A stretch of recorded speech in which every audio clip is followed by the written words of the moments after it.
할렐루야. 오늘 여호와의 소리라는 제목으로 함께 하나님 말씀을 나누도록 하겠습니다. 오늘 다윗의 시편 29편에서 위대하신 하나님께 영광과 찬양을 올려드리고 예배드리는 것이 마땅하다고 말하고 있습니다. 여러분, 하나님이 가장 기뻐하시는 게 뭘까요? 여러분 이제 부모된 사람으로서 자녀들의 어떨 때 여러분 가장 기쁘신가요?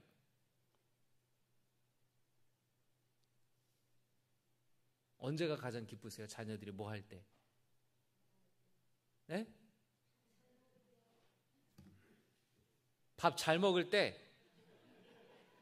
집사님 아들, 딸이 밥을 잘 안 먹나요? 엄마 계좌번호 고르세요. 이게 제일 듣기 좋은 소리인가요? 여러분, 자녀들이 부모에게 순종할 때에, 부모 말 잘 들을 때에 가장 기쁘지 않습니까? 왜 이렇게 말을 안 들어? 말 좀 들어. 자식 키울 때 그런 말 많이 하잖아요. 내가 못 살겠다느니, 내가 너를 낳으려고 얼마나 고생을 했는데 이 부모 속에 썩이 나느니. 부모 말을 잘 듣는 자녀가 가장 기쁨이 되는 자녀입니다. 여러분, 우리가 밥을 먹을 때에 그 어떤 목사님이 그런 얘기를 하시더라고요. 밥을 먹는데 성도님이 이제 신방을 갔어요. 식사 대접을 하시는데 여러 가지 반찬이 많습니다. 근데 이제 이걸 하나 먹으면은, 목사님 이것도 드셔보세요. 그것도 먹어요. 이것도 드셔보세요. 그것도 먹어요. 이것도 드셔보세요. 그런데 먹다 보면 젓가락에 더 가는 반찬이 있어요, 없어요? 있잖아요. 마찬가지라는 거예요.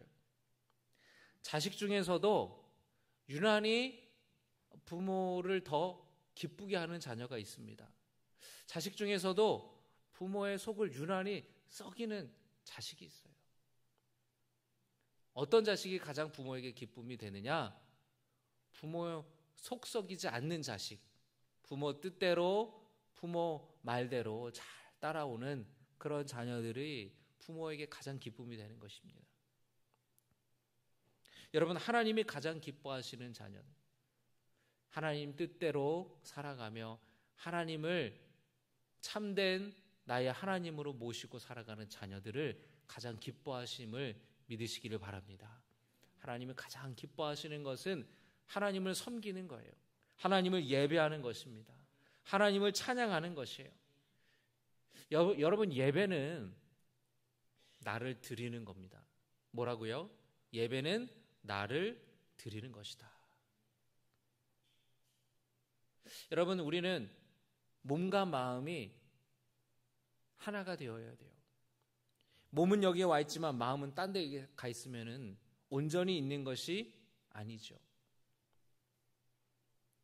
하나님 앞에 나를 드린다라는 것은 내 몸이 예배 자리에 와 있고, 그리고 내 마음이 하나님을 기뻐 예배를 드리는 것이에요.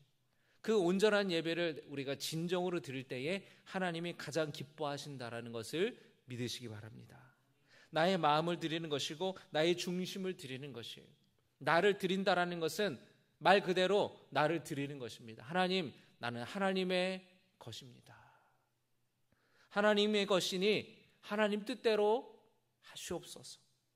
하나님 뜻대로 나를 이끌어 주시옵소서라고 우리가 고백하고 그런 마음으로 살아가는 것, 하나님이 가장 기뻐 받으시는 줄로 믿습니다. 하나님께 항복하는 거예요. 여러분, 이렇게 싸움이 일어날 때, 전쟁이 일어날 때에 항복할 때 어떻게 합니까? 무기를 버리고 두 손을 들어요. 두 손을 든다라는 건 뭘 뜻합니까? 내 손에 무기가 없다라는 걸 확인시켜 주는 거죠. 나는 항복한다라는 거예요. 내 목숨을 당신에게 맡긴다라는 겁니다. 당신 마음대로 해도 된다라는 그런 뜻이죠. 여러분, 진정한 예배는 하나님께 항복하는 거예요. 하나님께 나를 맡깁니다. 하나님 마음대로, 하나님 뜻대로 나를 사용해 달라고, 하나님 뜻대로 내 삶을 인도해 달라고 나를 드리는 것, 그것이 진정한 예배라는 것, 여러분이 기억하시기 바랍니다. 여러분, 그래서 예수님의 어머니 마리아의 고백이 놀라운 고백인 거예요. 성령께서 이 예수님의 어머니 마리아의 뱃속에 성령으로 예수님을, 아기를 잉태하게 하신다라는 그 천사의 메시지를 들었을 때에 마리아가 뭐라고 이야기합니까? 말씀대로 내게 이루어지이다. 그 당황스러운 이야기를 들었음에도 불구하고 그 말씀대로 내게 이루어지다라고 마리아는 주님께 자신을 맡겼어요. 그래서 그 마리아의 고백이 위대한 고백이 되는 것입니다.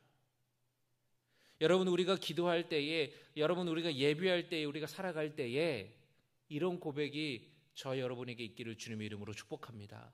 말씀대로 내게 이루어지리이다. 말씀대로 내 삶에 이루어지기를 원하나이다. 할렐루야. 여러분, 예배할 때에, 말씀이 들릴 때에, 여러분 설교 말씀을 들을 때에 그 말씀대로 내가 살아가겠습니다. 그 말씀이 내게 이루어지기를 원합니다라고 고백하시기를 바랍니다. 여러분, 다윗은 바로 그 예배를 드리는 것에 대해서, 하나님을 찬양하는 것에 대해서 이야기를 하고 있는데요. 1절의 말씀을 보시면 너희 권능 있는 자들아 영광과 능력을 여호와께 돌리고 돌릴지어다 라고 고백하고 있습니다. 권능 있는 자들아, 누구를 가리켜 부르는 거냐면 이 권능이 있는 자들아 라는 것은 천사들을 가리키는 것이기도 하고 이스라엘 백성을 가리키는 것이기도 합니다. 그러니까 이 다윗은 천사들에게 또 이스라엘 백성들에게 이야기를 하는 거예요. 하나님을 찬양하라고, 하나님께 영광 올려드리라고, 하나님을 예배하라고 외치고 있는 겁니다. 여호와께 그의 이름에 합당한 영광을 돌리며, 2절의 말씀입니다. 여호와께 그의 이름에 합당한 영광을 돌리며, 할렐루야.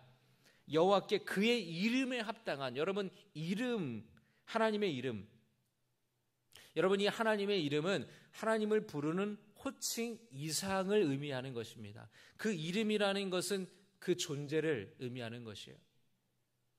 성품을, 인격을 의미하는 것입니다.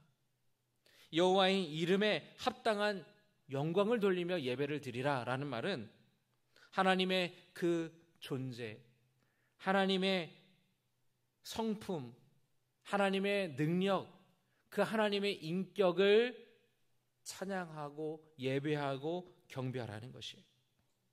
온 땅과 바다와 만물을 창조하시는 그 하나님을 높이며 영광 올려 드리라라는 뜻입니다.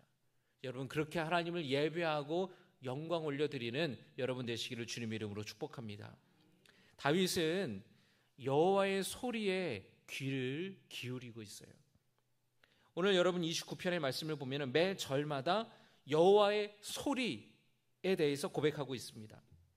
여호와의 소리가 물 위에서 우레와 같은 소리를 내신다고 말해요.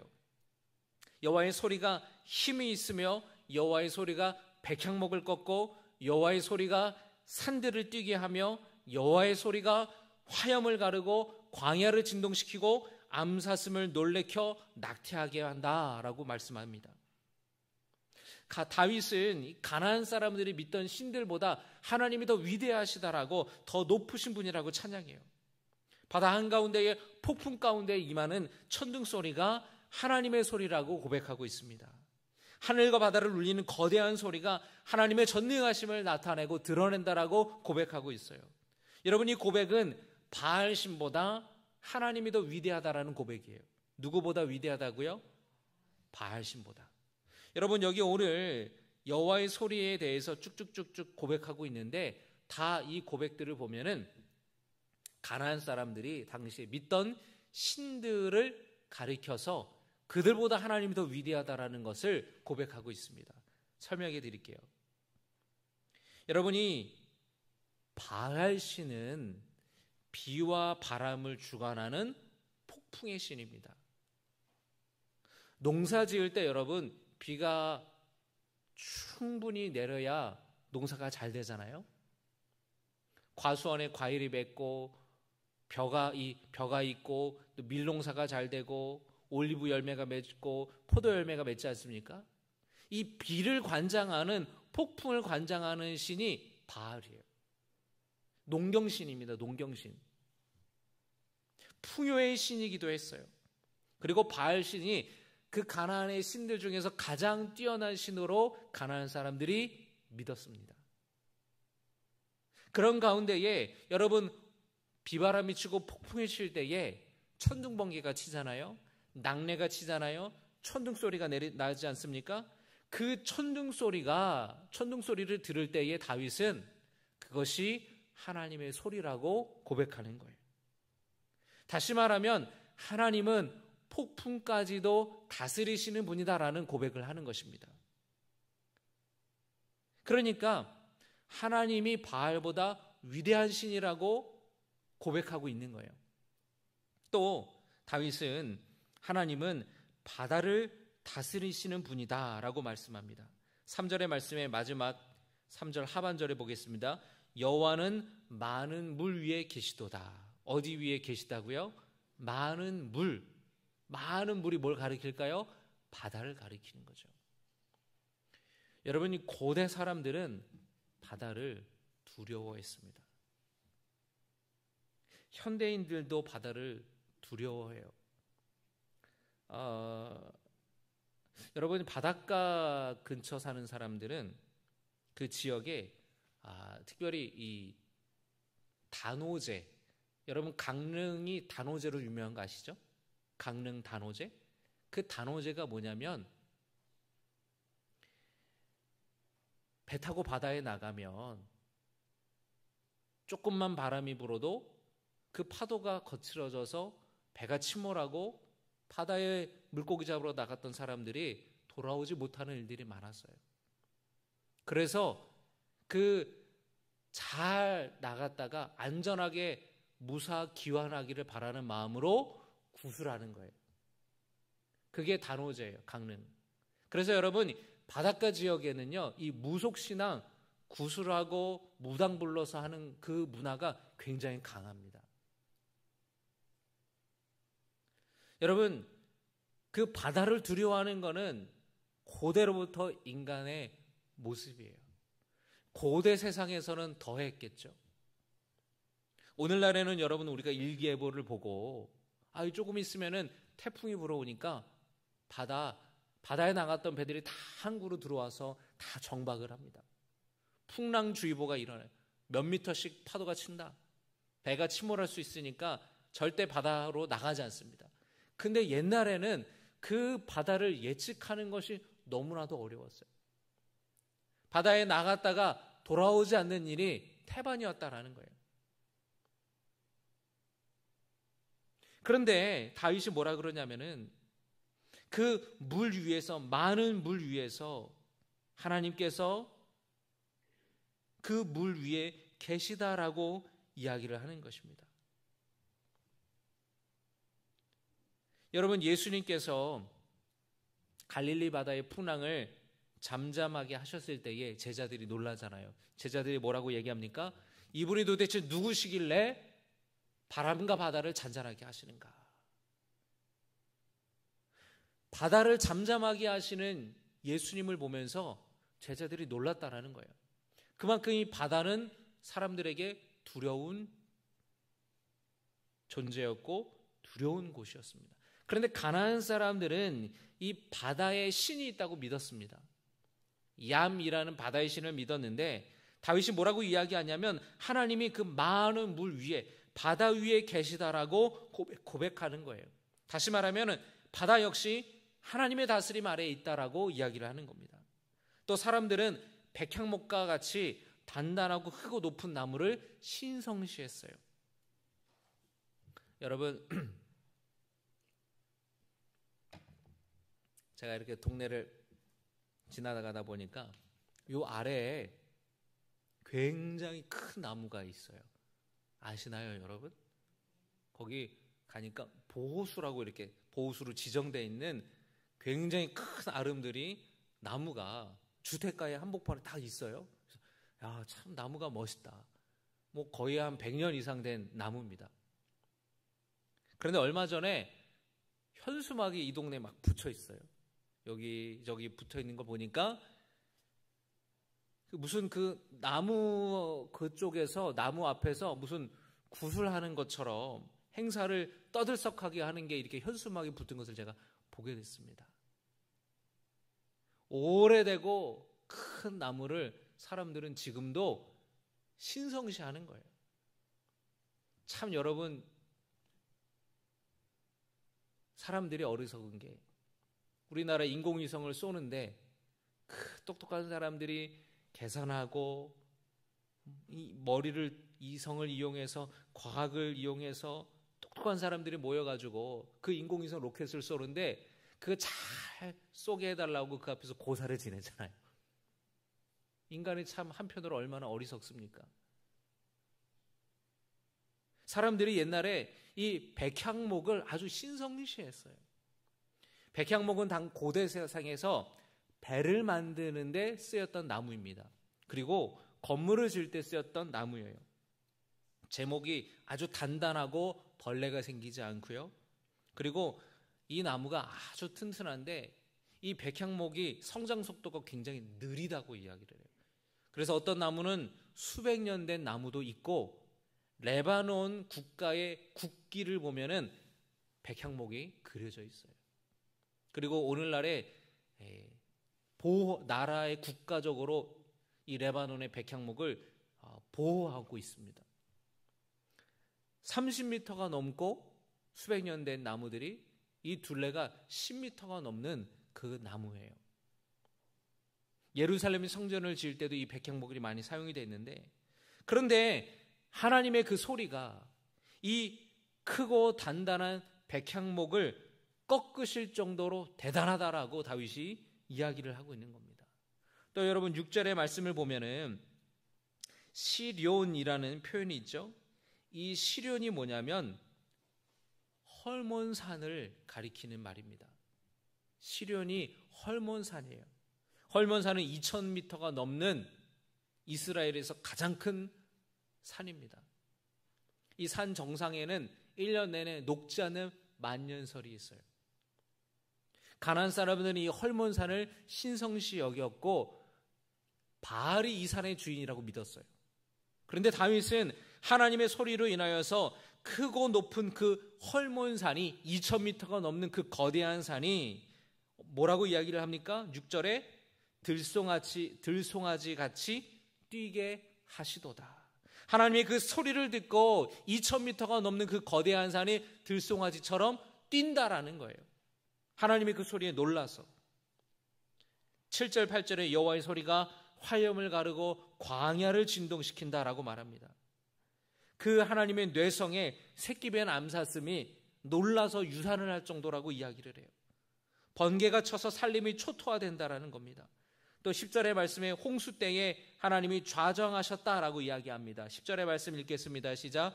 여호와께서 홍수 때에 좌정하셨으며, 여러분 이 홍수가 뭘 의미하냐면 혼돈을 의미해요.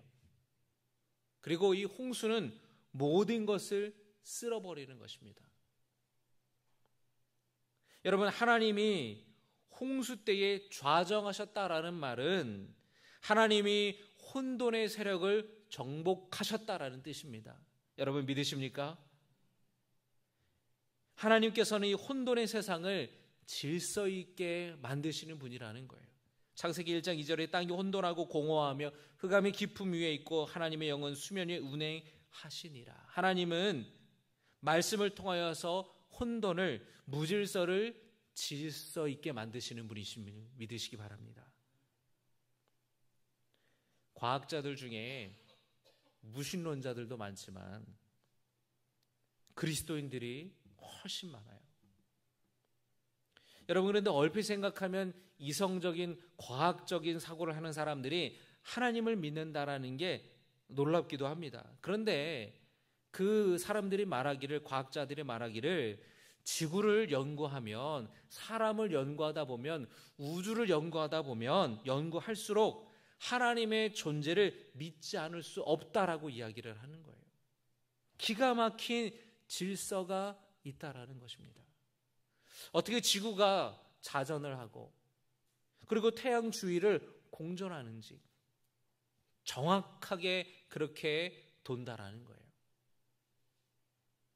그 과학적인 이 세상의 어떤 그 물리적인 법칙과 원리가, 질서가 결코 우연일 수 없다라는 거예요.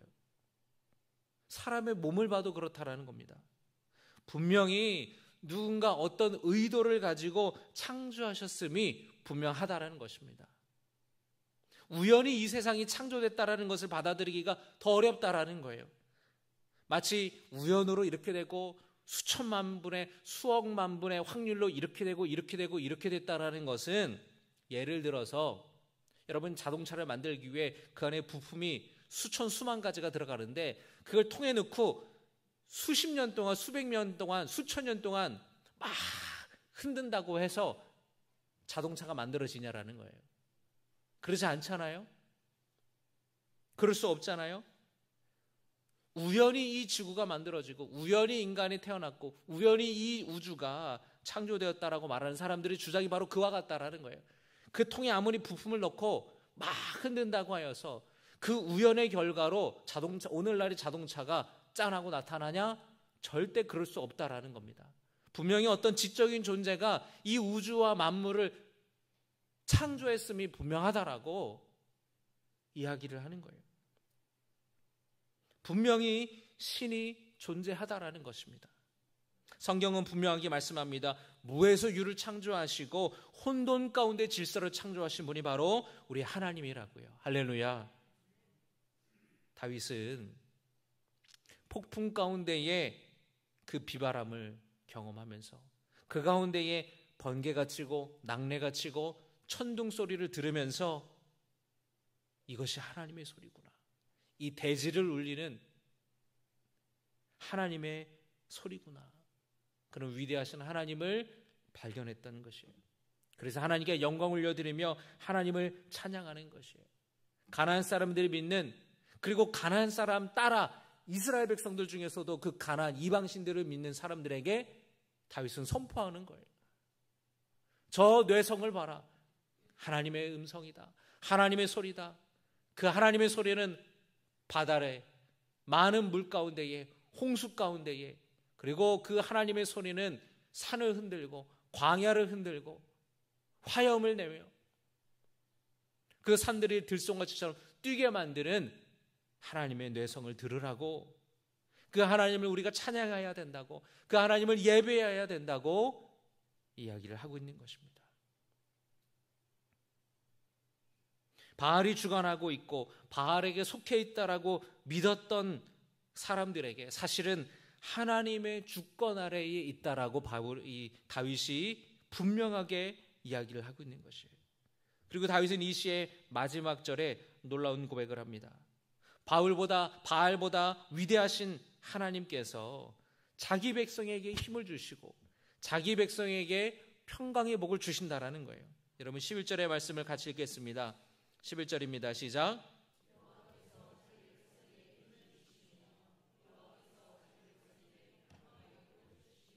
아멘. 여호와께서 자기 백성에게 힘을 주시며, 할렐루야, 자기 백성에게 평강의 복을 주시리로다. 여러분은 하나님의 백성이십니까? 하나님의 백성이라는 말은 하나님을 나의 왕으로, 하나님을 나의 통치자로, 하나님을 나의 주관자로 모시며 살아가는 사람이에요. 그렇죠, 여러분?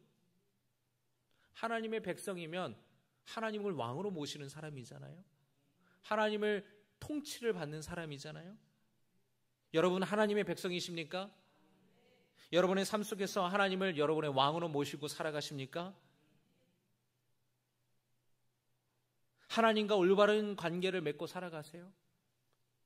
하나님이 여러분의 인생의 주인이심을 믿습니까? 여러분의 인생을 통치하고 하나님이 다스리고 계십니까? 여러분의 삶의 주도권을 하나님께 맡겼냐라는 거예요. 그렇다면 여러분은 하나님의 백성이에요. 그러나 여전히 내 삶의 주도권을 내가 잡고 있고 내 삶의 주인이 나이고 하나님의 다스림과 하나님의 통치와 하나님의 인도하심을 거부하고 내 마음대로 살아가려고 그러고 내 고집대로 살아가려고 한다면 과연 나는 과연 하나님의 백성이라고 말할 수 있겠냐라는 거예요. 여러분, 그 나라 사람이라면 그 나라 법을 따라야 되지 않겠습니까?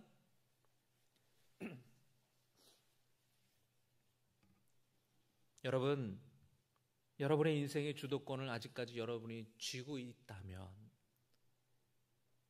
아직도 여러분의 인생이 내 마음대로 살아가고 내 뜻대로 살아가고 내 고집대로 살아가고 내 자아대로 살아가고 있다면 과연 우리가 하나님의 백성이라고 주님 앞에 고백할 수 있겠냐라는 거예요. 여러분, 이 시간에 이렇게 우리가 함께 고백하기를 원합니다. 하나님, 내 삶을 주님께 맡깁니다. 주님께 내가 두 손 들고 항복합니다. 주님 뜻대로 나를 인도하여 주시옵소서. 나는 주님의 것입니다. 주님 나를 다스려 주시고 주님 나를 통치하여 주시옵소서. 여러분, 이 고백을 하는 자들에게 하나님께서 평강의 복을 주시겠다라는 거예요. 이 평강은 샬롬이에요. 샬롬, 평화예요. 모든 내 삶 속에 평화를, 평강을 주시겠다라는 겁니다. 힘을 주시겠다라는 거예요. 여러분, 우리는 하나님과 올바른 관계를 맺을 때에 샬롬의 인생을 살 수 있음을 믿으시길 바랍니다.